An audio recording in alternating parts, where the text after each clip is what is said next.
Patay po ang 11 taong gulang na student athlete matapos mabulunan. Diyan po yan sa Parang, Maguindanao del Norte.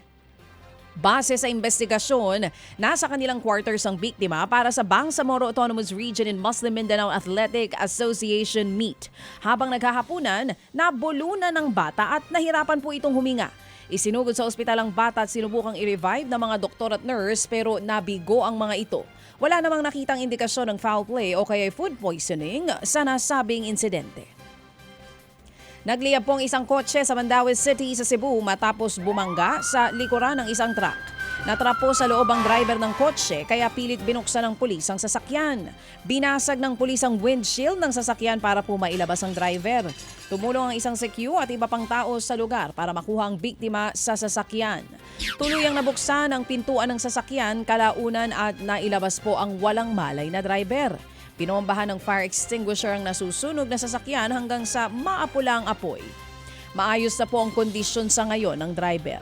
Yun nga lang, posibleng maharap ito sa reklamong reckless imprudence resulting in damage to property matapos mabangga ang truck.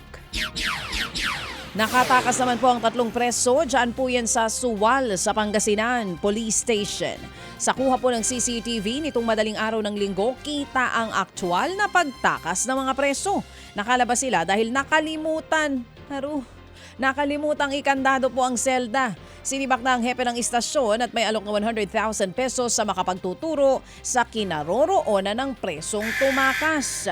Huli muli ang isa sa mga tumakas habang tinutugis ang 2 iba pa.